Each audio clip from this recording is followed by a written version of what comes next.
All right. Okay, I already read that part.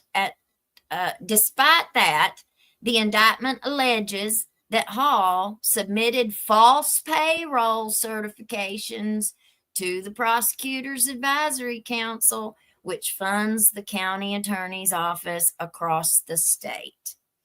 During that time, the attorney received $290,000, 140,000 to be exact, in gross pay, which swells to approximately $440,000 when benefits such as insurance are included.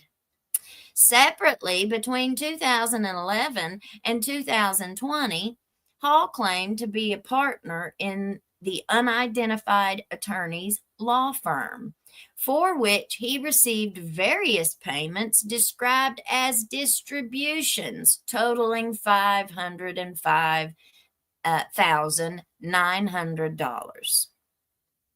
Oh yeah. Oh yeah, and these are exactly the questions that I have for many of them in our county. Now, who's going to start digging through these financials?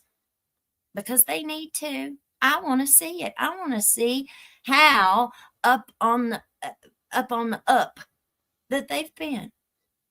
I want to see. Can I see? Separately, between 2011 and 2000, oh, I already read that. Okay, if convicted, Hall faces up to 20 years in prison for the mail fraud charges and up to 10 years for the theft charge.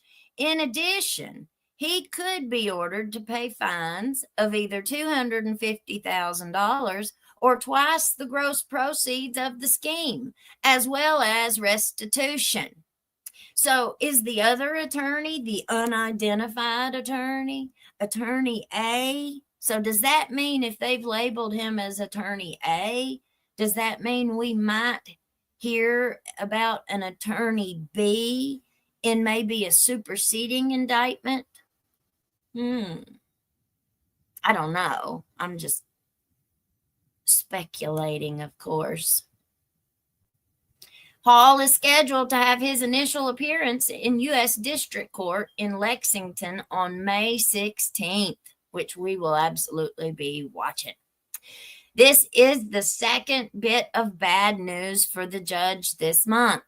2 weeks ago, so it was 2 weeks ago, we might have covered it last week though.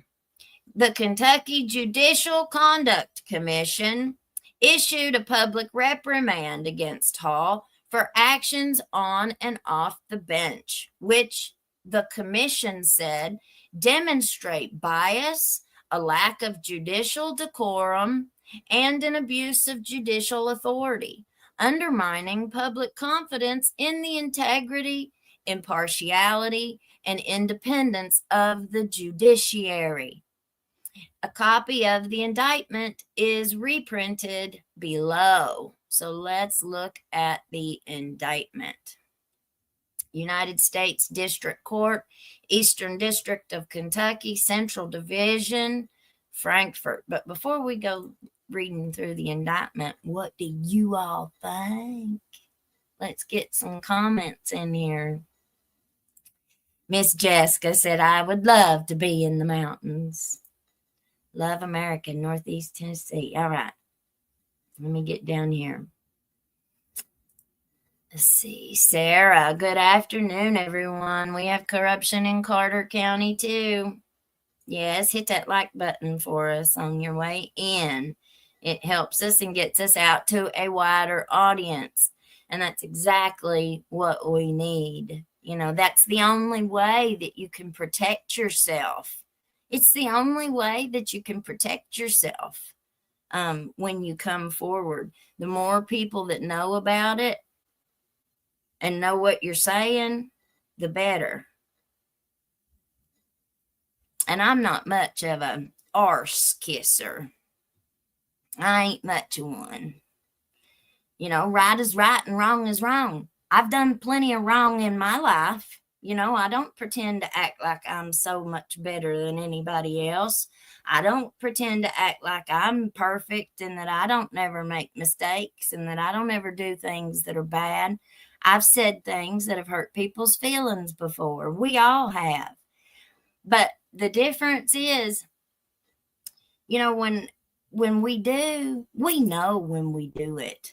I did. I knew exactly. And sometimes, you want to dig your heels in and you want to deny, deny, deny. But deep down, you're just not willing to admit it. Well, I can't go on like that for very long because remember, I got to lay my head down tonight and I got to be able to go to sleep. And if I'm laying my head down and I know that I have purposefully said or done something that hurt somebody really bad, I can't lay there and just, not even think about it. And sometimes it takes us a while. I said something that actually hurt several people. And I thought about it for like a whole year. And I knew I needed to apologize and I wanted to so bad. But I couldn't ever catch them all together. Just the right time had never presented itself. And a while back, I finally caught them all together, and you have to humble yourself. It's hard to say I'm sorry sometimes, but we have to be able to do it. That's just all part of growing and being accountable for our own actions. We have to be past the denial where we even deny it to ourselves.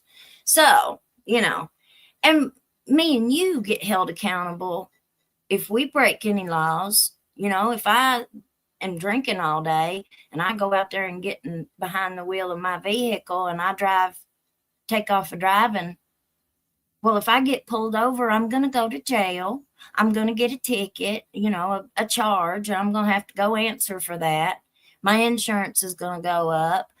I don't know how if you lose your license or not, but I would be held accountable for that. And the court system is who would make sure that I was held accountable for that. They're not just going to turn a blind eye and say, "Oh, that's okay, just go on. Just be safe and go straight home." That don't work no more, So these people need to also be held accountable for their actions.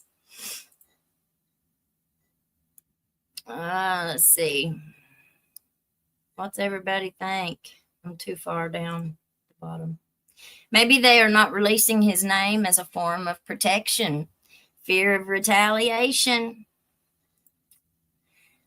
Attorney A is a thief if he hasn't worked for his pay. Absolutely. He knew he wasn't doing any work to get that money. Absolutely. You can't be like, "Oh, well, they're going to give it to me, so I'm going to take it." And I could see that argument, but there's got to be more to it. Why would the judge give somebody $500,000 for nothing? Just for nothing? And he's the one that's going to be on the hook for it. You don't see that attorney named in this indictment. You see the judge named in this indictment. So what did he get out of it? You know what I'm saying? That don't make no sense. He just going to do it for nothing? Just to be a nice guy?